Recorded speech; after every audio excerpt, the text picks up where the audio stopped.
DN TV, vos besoins sont nos priorités. N'oubliez surtout pas de vous abonner et d'activer la cloche de notification. Le place est tac. Le place est tac. Le place est tac. Le place est tac. Le place est tac.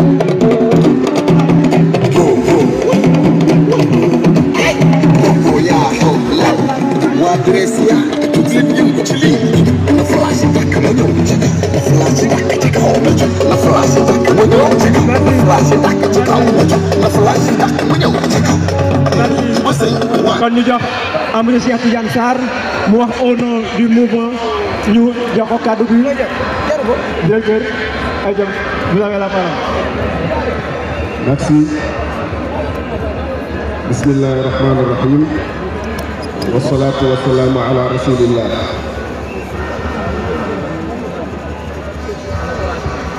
Ñu ngi nuyu suñu kilifa Cheikh Seydi Mouhamadou Moustapha Sy, responsable moral Daïratul Moustarchidine wal Moustarchidat, di suñu président parti. Di jël nuyoo bi di ko teg ci loxo suñu capitaine Mame Cheikh Ahmed Tidiane Sy, di ko ziyaara, di nuyu les leaders de la coalition Yewwi Askan Wi, di nuyu tous les responsables du parti de l'unité et du rassemblement. Dañoo jox kàddu gi pour ñu wax Serigne Moustapha en tant que responsable moral du Daïratul Moustarchidine wal Moustarchidat, mais en même temps président du parti de l'unité et du rassemblement. Au passage, ñuy nuyu tous les responsables du mouvement, ñoom Imam Samba ak responsable commission yi, ñoom ñëpp ñu ngi ci jataay bi pour wéttali les militants du PUR. Célébrer les 25 ans du PUR. waaye dañ koy célébrer sans euphorie. Parce que l'heure n'est pas à la fête. L'heure est au combat. Combat contre l'injustice. Combat contre la restriction des libertés. Combat contre l'arbitraire. Combat contre le troisième mandat. Combat contre toute tentative de réduire l'opposition à sa plus simple expression. Combat contre la détention arbitraire de Massata Samb et de Mamadou Niang. L'heure n'est pas à l'euphorie, car l'heure est grave. Mais la gravité de l'heure ne saurait empêcher la détermination des militants convaincus à la cause du PUR. Célébrer les 25 ans du PUR, c'est célébrer la vision, la clairvoyance d'un homme d'une classe exceptionnelle. Sa naissance, sa prestance et son éloquence aidant. Cet homme a laissé, de par son discours et son parcours, des empreintes indélébiles dans la trajectoire de notre nation. Pourrait-il en être autrement pour un homme qui incarne trois légitimités? Légitimité historique, légitimité intellectuelle, légitimité spirituelle.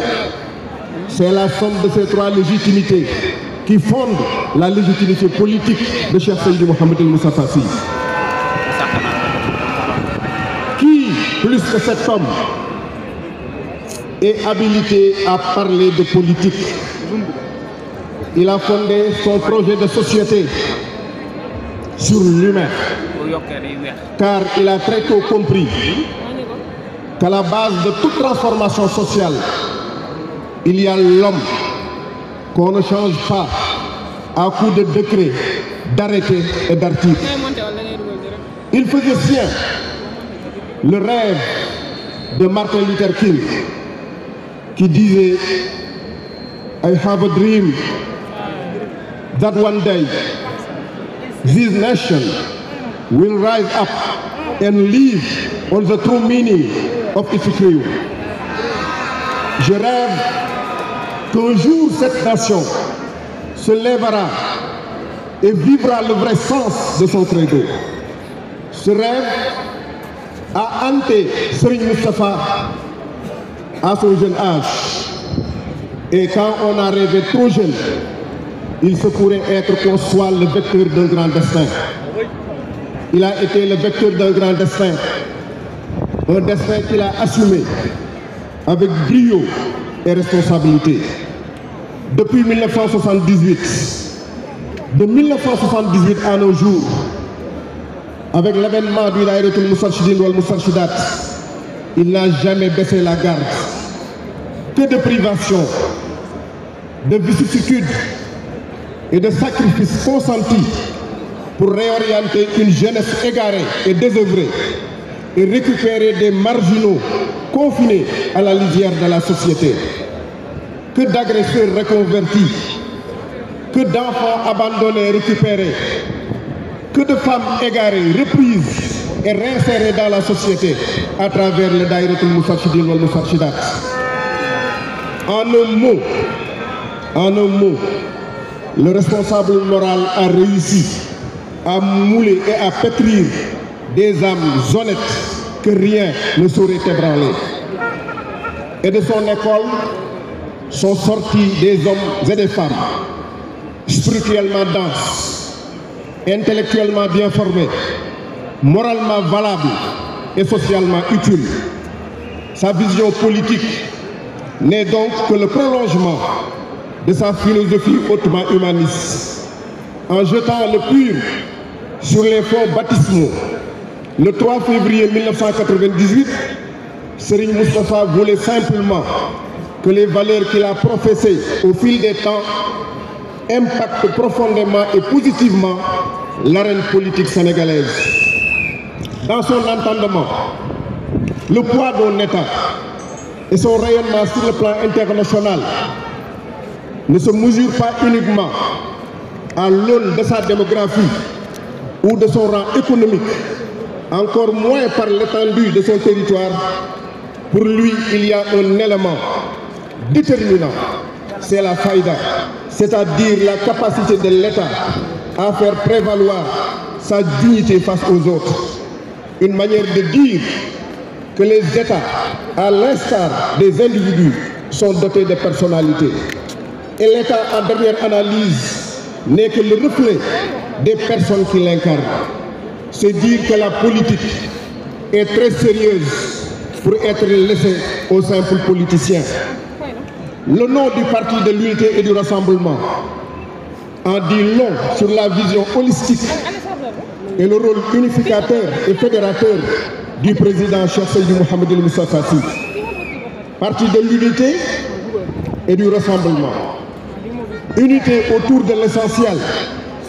Rassemblement pour une synergie des cœurs, des esprits et des énergies.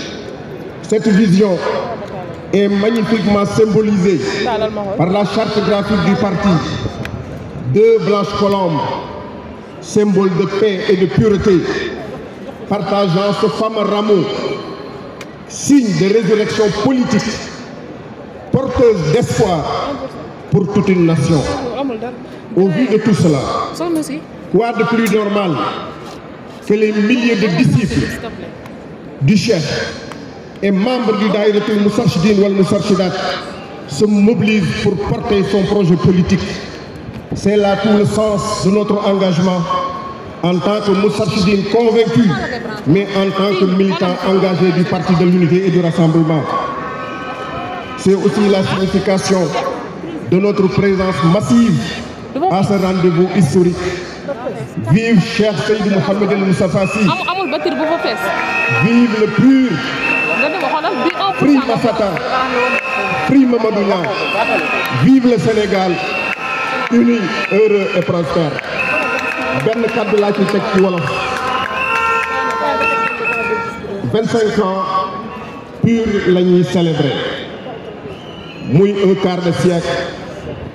ñuy profiter di nuyu suñu kilifa Cheikh Seydou Mouhamed El Moustapha di jël nuyoo bi di ko teg ci loxo capital waaye Serigne Moustapha 25 ans lañ tudd ci pur waaye da ngay tudd 50 ans yu mu passé ci defar nit ci defar société ci jàngale ci tëgg jikko ba tey jii mu am ay nit ay jigéen ak i góor yoo xam ne foo leen yóbbu valeur yi incarné mën nañ cee soppi réew 40 ans 50 ans Serigne Moustapha dafa teg cin loo xam ne ay valeur la ci doon togg valeur yooyu mu doon togg nag dafa jot tey ñu yekk ko ci ndabal politique pour mu changer société bi ñu xam ne Sénégal fii mu nekk dafi war a jóge dem feneen te ñu ko fa war a jële fii yóbbu ko feneen mooy ñi nàmp ci ween wu sell woowu ba nga xam ne valeur la leen jàngal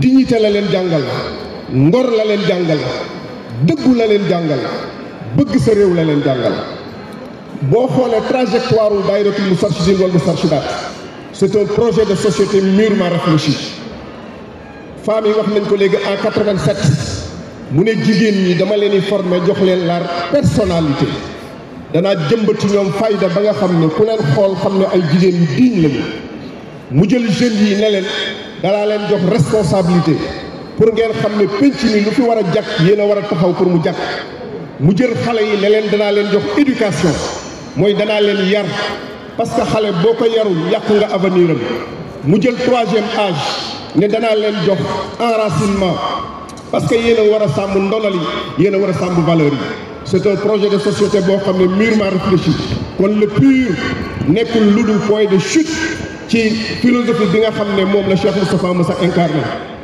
buñ naan parti daayira nag dañoo xamul gis nga vision bii mu am la gët waxoon ne si tel est l'islam ne sommes-nous pas tous des musulmans mais si tel est la daayiratul Moustarchidine wal Moustarchidaat ne sommes-nous pas tous des Moustarchides maam Cheikh capitaine waxoon na ko du ma ci dellusi kon ñi ngi sant ñëpp di gërëm ñëpp di yemale foofu kàddu yi ndax guddi na wasalaamaaleykum wa rahmatullahi taala wa barakatuh. MDN TV, vos besoins sont nos priorités. N'oubliez surtout pas de vous abonner et d'activer la cloche de notification.